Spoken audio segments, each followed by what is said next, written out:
Recent incidents involving ICE agents have raised some serious concerns about their conduct. Last week, an ICE agent shoved a woman to the ground, sending her to the hospital. The incident occurred at the 26th Federal Plaza Courthouse. A video of the event is available in the description below. Assistant DHS Secretary released a statement after the incident that the officer's conduct in this video is unacceptable and beyond the men and women of ICE. Our law enforcement at ICE is held to the highest professional standards, and this officer is being relieved of his current operations while an investigation is conducted. But according to CBS, he was reinstated on Monday. Now, just 5 days later, another incident has been captured on video inside the same courthouse. On Tuesday, ICE agents shoved reporters covering the ongoing arrests of individuals appearing for their immigration hearings, sending one of them to the hospital with apparent serious injury. On Tuesday, reporters and photojournalists were exercising their First Amendment rights to the freedom of the press on the 12th floor of 26 Federal Plaza in Lower Manhattan, documenting the ongoing detainment of immigrants after their court hearings by masked ICE agents. Video footage taken by Stephanie Keith shows Dean Moses from AM New York following a woman into a public elevator, and then two ICE agents go in after her. Agents grabbed Moses and shoved him out of the elevator. Another agent shoved Olga Fedorova, a photojournalist from Associated Press. In the process, a Turkish photojournalist, Elvira Elibal, was knocked to the ground. Elibal had to be taken away on a stretcher in a neck brace. Politicians were quick to condemn the actions of these ICE agents. New York Comptroller Brad Lander wrote on X, and two more photographers slammed to the ground by ICE agents. It seems like the modicum of accountability served the ICE agent reinstated yesterday is being taken out on the free press in a fresh wave of violence. Governor Kathy Hochul also weighed in on the incident on X. Masked ICE agents shoved and injured journalists today at Federal Plaza. One reporter left on a stretcher. This abuse of law-abiding immigrants and the reporters telling their stories must end. What the hell are we doing here? DHS Assistant Secretary Tricia McLaughlin made a statement that said two officers were sworn by agitators and members of the press, which obstructed operations. Rioters and sanctuary politicians who encourage individuals to interfere with arrests are actively creating hostile environments that put officers, detainees, and the public in harm's way. She also referenced the recent shooting at an ICE detention center in Texas. Following last week's terrorist attack, we are particularly concerned with our officers' safety. Again, we are urging the media and politicians to stop fanning the flames of division and stop demonization of law enforcement. Moses talked to MSNBC and gave his account. Dean Moses with AM New York, who was one of the journalists involved in the incident, who is outside the courthouse where he's back for coverage again today. Dean, thank you for stepping out and giving us some of your time. Walk us through what happened yesterday. Well, thank you for having me, Anna. I appreciate it. So just to be clear, the most important aspect I want people to know is that it was not clear that ICE was detaining anyone at that point. Usually what happens is we as journalists wait outside the courtrooms where ICE and master ICE agents also wait. So we were waiting in the hallway, and usually what happens is when someone leaves the courtroom, they usually accost them. They usually look through their paperwork, ask them for ID, ask them for their name. At that point, they usually take them away into a stairwell. And, it can be pretty rough sometimes, or it can happen very quickly. This young lady that I was following, they let her walk away. She walked to the elevator bank. She pressed down on the elevator. She went into the elevator, and a few seconds after she went into the elevator, the ICE agents followed her. And usually we follow the people as they come out. We try and speak to them. We talk to them. And this is something I've done many times before So I stepped into the elevator, and then all of a sudden they became enraged, pushing us, screaming, obscenities to get out of the elevator, and that's when the chaos ensued. So just to be clear, they didn't make any announcement that they were detaining anyone. So at that point, it was unclear.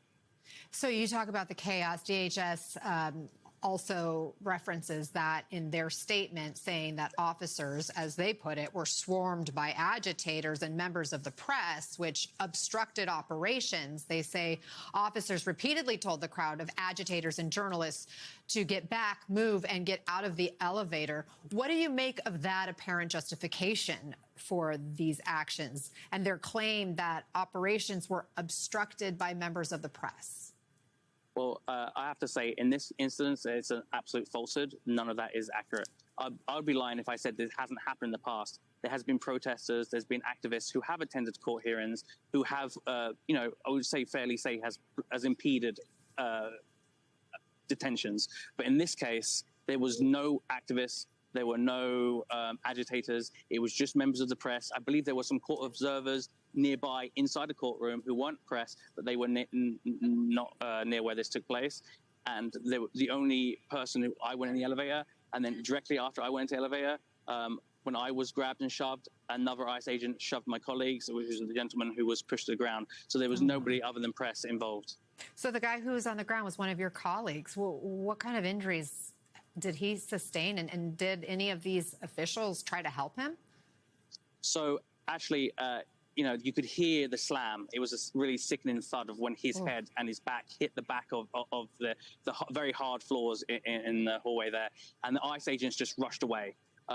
Thankfully, my other colleagues and some of the actual security guards who worked there, independent of ICE, did step in, tried to call for medical attention.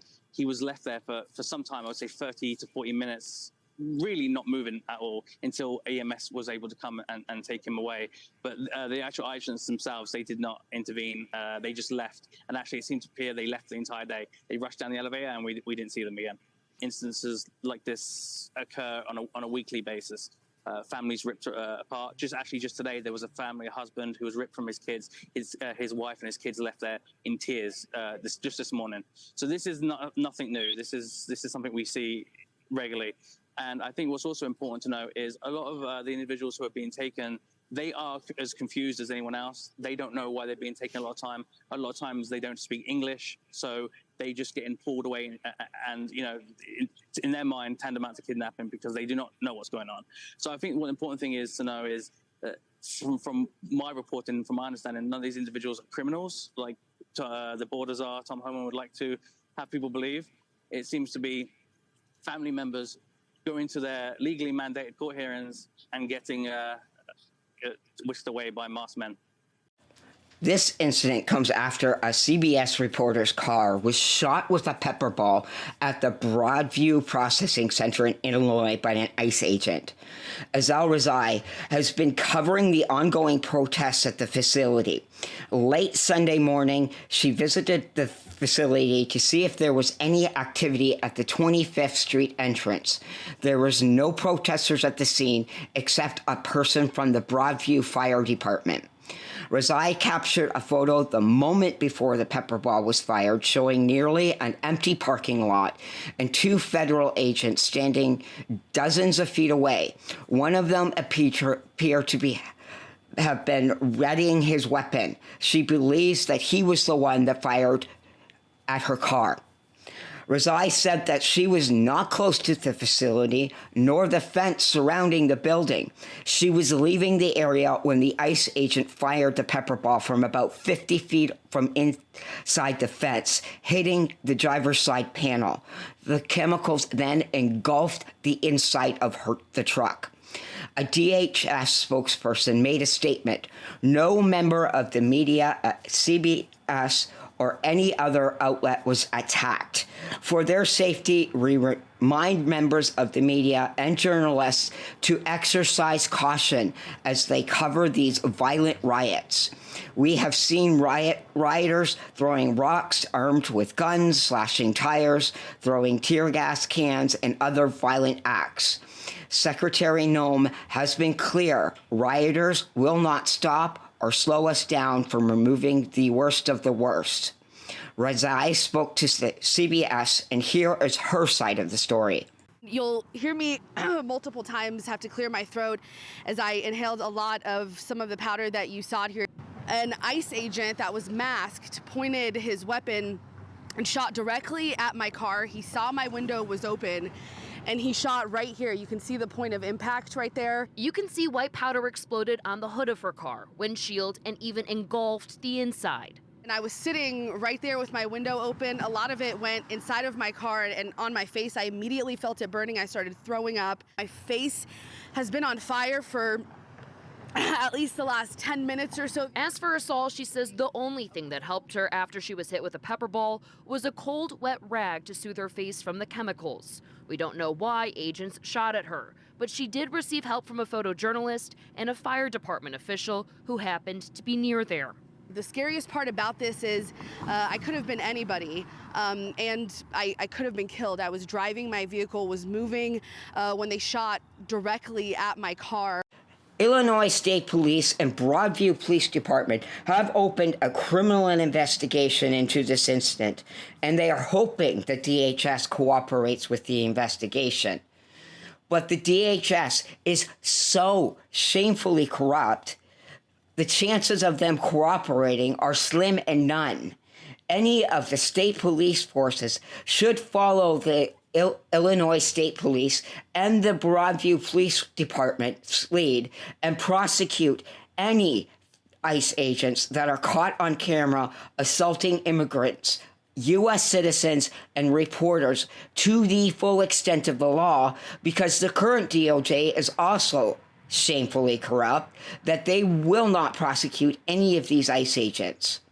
Behind their face masks and locked doors, these ICE agents believe they are accountable to no one, and they will continue to attack immigrants and anyone trying to show the world the reality. So someone needs to hold them accountable. The gaslighting coming from DHS is appalling. I have lost count on how many times DHS has released a statement about an incident involving ICE that is contradicted by video footage and credible eyewitness accounts. The GOP keeps saying that they are the party of law and order, but they have unaccountable, masked, secret police acting like the Gestapo, terrorizing communities and committing assault. I hope that these reporters join the growing list of people that are currently suing DHS for either assault or wrongful arrest and stipulate that the money must come from DHS's budget. Now, there is a No Kings protest on October 18th. If you can, go and protest peacefully. Go to nokings.org, link in the description, to find a protest near you.